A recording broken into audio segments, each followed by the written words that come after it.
আচলতে মৃগাংক বৰ্মন যেতিয়া ঘৰৰ পৰা ওলাই গৈছিল তেওঁ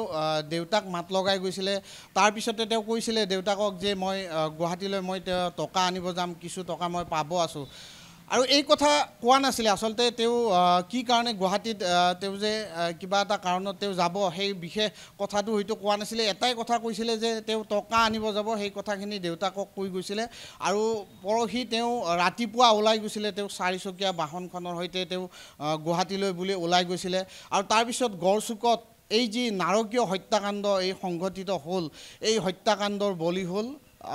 মৃগাংক বৰ্মন নলবাৰীৰ মৃগাংক বৰ্মন মই কৈছোঁৱে পূৰ্বতে অভিনেতা মৃগাংক বৰ্মন ইতিমধ্যে নলবাৰীত এক শোকৰ ছাঁ পৰিছে জাপাৰকুছিত শোকৰ ছাঁ পৰিছে অভিযোগ উঠিছে পৰকীয়া প্ৰেম যি ত্ৰিকোণীয়া এক প্ৰেমৰ কথা ওলাইছে অভিযোগ উঠিছে ৰাজু আলী বা মৃগাংক বৰ্মনৰ এই নাম সাঙুৰ খাই পৰিছে এই ক্ষেত্ৰত মহিলাগৰাকীৰ সৈতে সম্পৰ্ক আছিলে বুলি কোৱা হৈছে মৃগাংক বৰ্মনৰ সম্পৰ্ক থকা বুলি কৈছিলে প্ৰকৃততে ৰাজু আলীয়ে যি স্বীকাৰোক্তি দিছে আচলতে সেই কথা আমি বৰ্তমানলৈকে জানিব পৰা হোৱা নাই বা মহিলাগৰাকীয়ে কি স্বীকাৰোক্তি দিছে বৰ্তমানলৈকে আমি সেই কথাও জানিব পৰা হোৱা নাই কিন্তু প্ৰকৃততে মহিলাগৰাকীয়ে ষড়যন্ত্ৰমূলকভাৱে মৃগাংক বৰ্মনক মাতি লৈ গৈছিল নেকি ঘৰৰ পৰা যি মৃগাংক বৰ্মনে ঘৰৰ পৰা যোৱাৰ আগত তেওঁ দেউতাকক কৈছিলে যে তেওঁ টকা আনিব যাম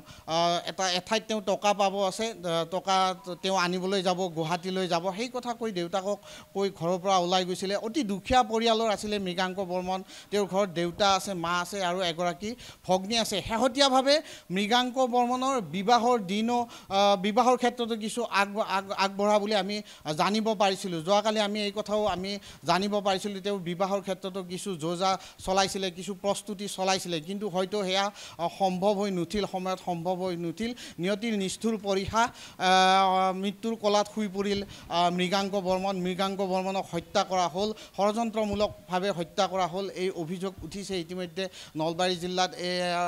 নলবাৰী জিলাবাসীয়ে এই অভিযোগ কৰিছে বিভিন্ন দল সংগঠনে এই অভিযোগ কৰিছে ষড়যন্ত্ৰমূলকভাৱে এগৰাকী অভিনেতাক হত্যা কৰা হ'ল যদি মৃগাংক বৰ্মনৰ প্ৰেম হৈছিল কিন্তু প্ৰেমৰ পৰিণতিত এনেকুৱাকৈ হত্যা কৰা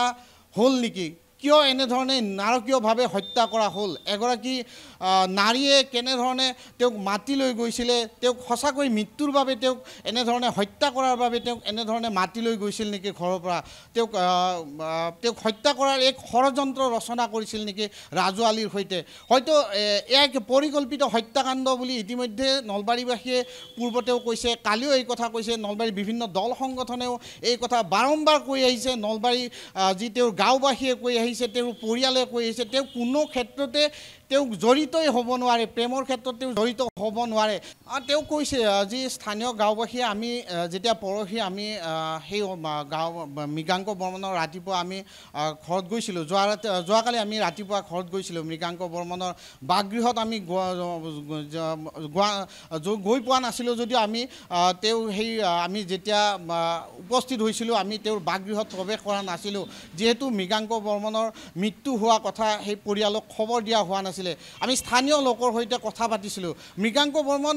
প্ৰেমৰ সৈতে কোনো ধৰণৰ জড়িত হ'ব নোৱাৰে বুলি তেওঁলোকে দৃঢ় মত প্ৰকাশ কৰিছে যি মৃগাংক বৰ্মন কোনো ধৰণৰ এনেকুৱা ঘটনাত জড়িত হ'ব নোৱাৰে তেওঁক ষড়যন্ত্ৰমূলকভাৱে তেওঁক হত্যা কৰা হৈছে যিগৰাকী মহিলা সেইগৰাকী মহিলাই তেওঁক হয়তো মাতি নি তেওঁক হত্যা কৰিছে ৰাজু আলীৰ সৈতে তেওঁক মিলি হত্যা কৰিছে এনেধৰণৰ অভিযোগ কৰিছে স্থানীয় লোকে স্থানীয় তেওঁৰ যি আত্মীয় আছে আত্মীয় এনেধৰণৰ অভিযোগ কৰিছে বা এই নলবাৰী অঞ্চলত বা জাপাৰকুছি অঞ্চলত পূৰ্বতেও কিন্তু তেনেকুৱা ধৰণৰ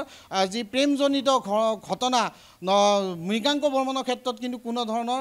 শুনা নাছিলে গাঁওবাসীয়ে যিহেতু শৈশৱৰে পৰা মৃগাংক বৰ্মনক লগ পাইছিলে মৃগাংক বৰ্মন মই কৈছোঁৱেই পূৰ্বতে যি মৃগাংক বৰ্মন অতি ভদ্ৰ ল'ৰা আছিল অতি শান্ত ল'ৰা আছিল গতিকে সেইগৰাকী ল'ৰা যে প্ৰেমৰ জালত পৰিব কোনো ক্ষেত্ৰতে